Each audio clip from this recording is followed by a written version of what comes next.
Hello welcome back. तो अब मैं जा रहा हूं हमारे नेटवर्क के अंदर नेक्स्ट टॉपिक, जो ये 3 फेज कनेक्शंस चल रहे हैं, जिसमें 2 टाइप कनेक्शंस पढ़ लिया हमने, स्टार स्टार डेल्टा डेल्टा।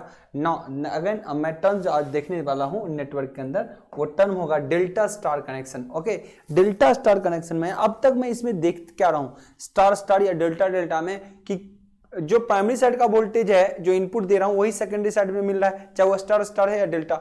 लेकिन हम प्राइमरी साइड में जो दे रहे हैं और उसके पर फेज वाइंडिंग में जो मिल रहा है, कब कहां वोल्टेज कम मिल रहा है, कहां ज्यादा मिल रहा है, इसलिए इंसुलेशन कॉस्टिंग बढ़ रही है, कहां घट रही है, कहां तार पतले हो रहे हैं, कहां मोटे हो रहे हैं, इनकी चर्चा हुई। अब हम चेक करेंगे कि अगर एक वाइंडिंग डेल्टा का लूं, एक वाइंडिंग स्टार का लूं, तो क्या असर पड़ेगा। हालांकि देखिए ये सब चीजें जो होती है ना, ट्रांसफार्मर आप बहुत अच्छे से पढ़ लेते हैं तब बाद की टॉपिक होती है, जिसको आप बढ़िया से समझ पाते हैं। अगर आपने सिंगल फेज ट्रांसफार्मर नहीं पढ़ा है तो सिंगल फेज को पहले अगर डिस्कस करते हैं तो ये सब चीजें और आसान हो जाती हैं। लेकिन फिर भी ये टॉपिक को यहाँ पे दिया हुआ है तो अपने इसको भी डिस्कस एक बार जरूर कर लेंगे। अगर आपने 3 फेज ट्रांसफार्मर के बारे में अगर आप कुछ भी जानते हो तो आपके लिए ये चीजें तो और आसान हो जाती हैं, है ना। लेकिन मैं ऐसा हमेशा बताने की कोशिश करता हूं कि आप कोई चीज ना भी जानो तो आपके लिए चीजें बहुत आसान हो। तो चलिए अपनी चीजों को स्टार्ट करते हैं। हमारा पहला टॉपिक में डेल्टा स्टार कनेक्शन, तो हम बनाएंगे डेल्टा। ओके, डेल्टा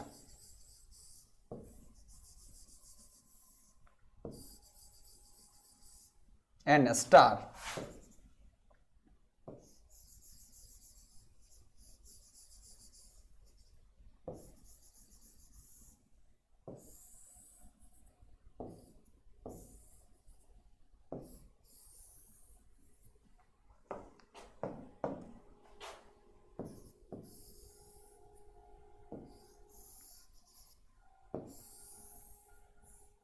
ओके, एक हुआ डेल्टा कनेक्शन, एक स्टार। अब भी टर्न का रेशियो हम रखेंगे N1:N2, यानी दोनों में टर्न का अनुपात रहेगा 1:1। इसका मतलब होता है जो टर्न यहां जितना टर्न देख रहे हो उतना ही टर्न वाइंडिंग में यहां भी रखेंगे, प्राइमरी साइड के वाइंडिंग में और सेकेंडरी साइड। अगर यहां पे किसी ने प्राइमरी बोल दिया, अगर इसको आपको प्राइमरी बोला तो इसको क्या बोला जाएगा, सेकेंडरी। ओके, इसको क्या बोला जाएगा, secondary. Okay, now about it अगर मैं बात करूं यहां पर तो क्या होगा देखिएगा। अब यहां पे मैं चर्चा कर दूं अगर, तो डेल्टा के बारे में बात करूं, चलो लाइन भी ले लेता हूं, 1 2 3, 3 अलग अलग फेज के लिए। यहां पे 1 2 3। ध्यान रखें स्टार कनेक्शन में न्यूट्रल के ऑप्शन होते हैं, क्योंकि बीच वाला पॉइंट न्यूट्रल बनते हैं, तो न्यूट्रल से भी एक वायर निकाले जा सकते हैं, है ना। कभी भी फेज वोल्टेज देखते हैं तो न्यूट्रल और इसके बीच के वोल्टेज को फेज वोल्टेज बोलते हैं और 2 लाइन के बीच के वोल्टेज को लाइन वोल्टेज बोलते हैं। इसमें न्यूट्रल का कोई ऑप्शन आपके पास नहीं होता। 2 लाइन के बीच के वोल्टेज को भी वही वोल्टेज बोलते हैं जो सिंगल फेज के बीच के वोल्टेज को बोलते हैं, जो सिंगल फेज के वोल्टेज को बोलते हैं वही 2 लाइन के बीच के वोल्टेज को भी बोलते हैं। और क्या, और यहाँ पे दोनों वोल्टेज समान होता है।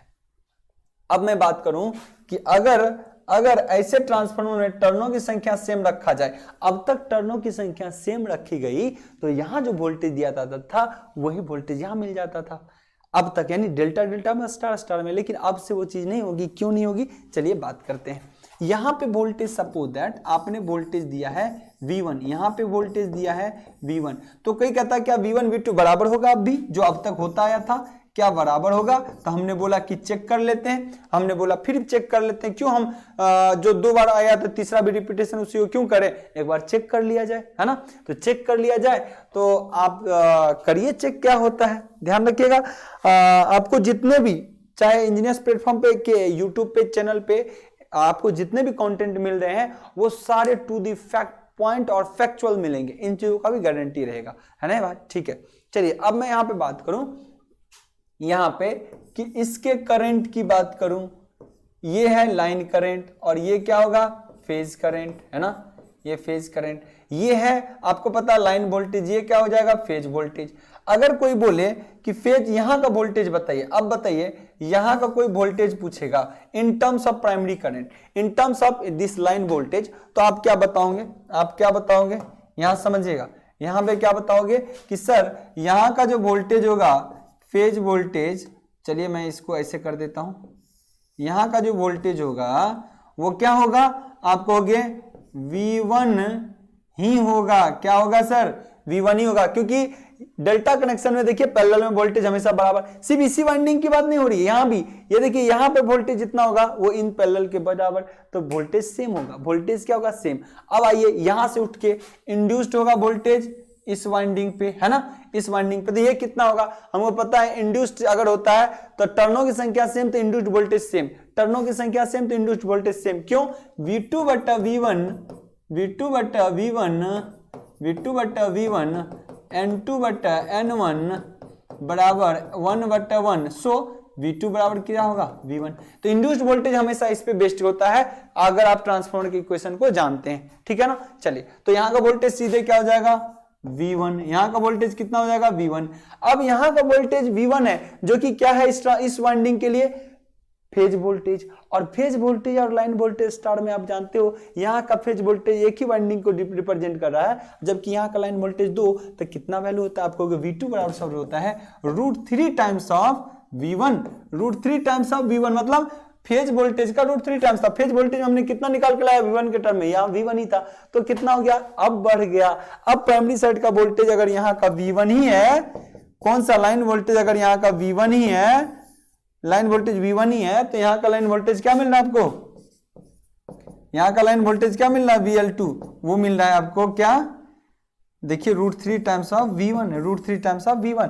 इसका मतलब अगर यहाँ पे 100 लिया तो 100 इंटू √3 निकल रहा है। अगर यहाँ पे 100 वोल्टेज अप्लाई किया तो यहाँ 100 इंटू √3, अब बताइए 1.73 कर लीजिए, 173 वोल्ट मिल रहा है। अगर यहाँ 100 वोल्ट अप्लाई कर रहा हूं तो यहाँ 173 मिल रहा हो, तो क्या बेनिफिट मिल रहा है, बेनिफिट ये मिल रहा है कि बिना स्टेप अप किए, टर्नों की संख्या बिना बढ़ाए वोल्टेज यहाँ पे ज्यादा मिल रहा है। So this type of transformer is more suitable, for step up transformer. Step up transformer किसको कहते हैं, जिसमें वोल्टेज को आप बढ़ाते हैं, प्राइमरी साइड का वोल्टेज कम और सेकेंडरी साइड का वोल्टेज अगर ज्यादा हो जाए तो उसको बोला जाता है step up. So this type of transformer क्या देखने को मिला है, चीजों को आप कंक्लूजन तो क्लियर है ना, क्या देखने को मिला है यहाँ पे कि अगर प्राइमरी साइड का वोल्टेज V है तो सेकेंडरी साइड का क्या मिल रहा है, V√3। प्राइमरी साइड में अगर ये है तो सेकेंडरी साइड में क्या देखने को मिला, ये। इसका मतलब विदाउट टर्न चेंजिंग, बिना टर्न को चेंज किए ही आपको क्या मिल रहा, step up voltage. So this type of transformer, this type of transformer is more suitable in a step up transformer, इस टाइप का ट्रांसफार्मर सबसे ज्यादा सुटेबल किसके लिए होता है, स्टेप अप के लिए। यानी स्टेप अप किसको कहते हैं, जहां पे टर्नों की संख्या। सो चलिए यहां पे बता देता हूं स्टेप अप क्या होता है, अगर किसी को नहीं पता स्टेप अप क्या होता है। Step up, if secondary side voltage is greater than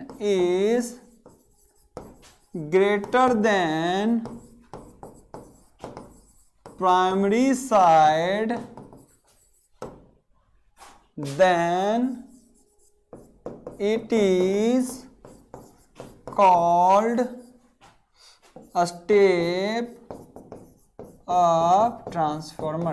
तो ये क्या कहलाता है, स्टेप अप। यानी V1 और V2 में जो रिलेशन बोला जाए तो V2 बड़ा अगर हो जाए V1 से, V2 बड़ा हो जाए यहाँ का वोल्टेज और वहां का वोल्टेज, तो इसे कंडीशन में क्या बोलते हैं, स्टेप अप ट्रांसफार्मर। क्या बोलते हैं, स्टेप अप ट्रांसफार्मर।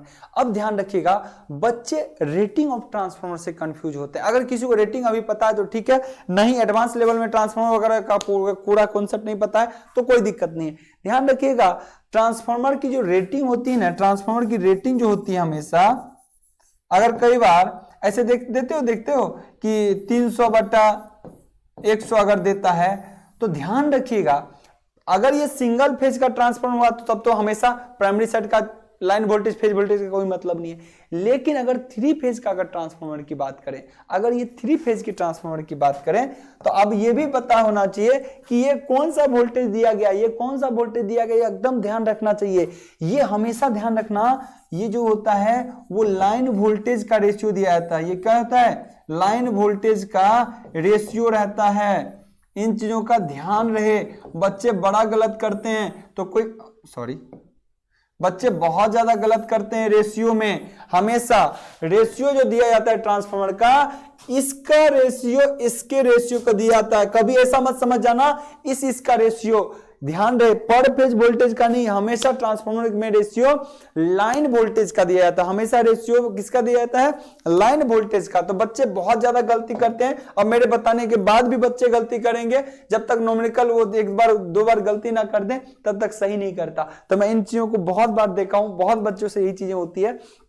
तो ये भी ध्यान रखना, जो ट्रांसफार्मर में V2/V1 या कहीं टर्न रेशियो दिया जाता है, कहीं वोल्टेज रेशियो दिया जाता है, अगर चीजें 3 फेज की बात होती है तो लाइन वोल्टेज का रेशियो होता है। क्या होता है, लाइन वोल्टेज का। फेज में कन्वर्ट करना है तो आप देख लीजिए स्टार है डेल्टा, अगर दोनों स्टार स्टार है तो दोनों में √3 से क्या हो जाएगा, अगर फेज में निकालना है तो √3 से क्या हो जाएगा, डिवीजन हो जाएगा। क्या होगा, डिवीजन हो जाएगा। और एक स्टार एक डेल्टा हो जाएगा तो चीजें गलतियां हो जाती है, तब बच्चों से गलतियां होती है। अगर दोनों सेम सेम दे दे तो कोई गलतियां नहीं होती, लेकिन उल्टा दे देगा तो बच्चों से गलतियां हो जाती है। तो यहां पे हमने देखा इस टाइप के ट्रांसफार्मर किसके लिए प्रीफर किए जाते हैं, स्टेप अप ट्रांसफार्मर के लिए प्रीफर किया जाता है। तो आई होप यहां पे कोई कंफ्यूजन अब डेल्टा स्टार में नहीं रहा होगा। नेक्स्ट वन हम देखेंगे स्टार डेल्टा कनेक्शन एंड दोनों में कंक्लूजन। आज के लिए इतना ही, गुड बाय।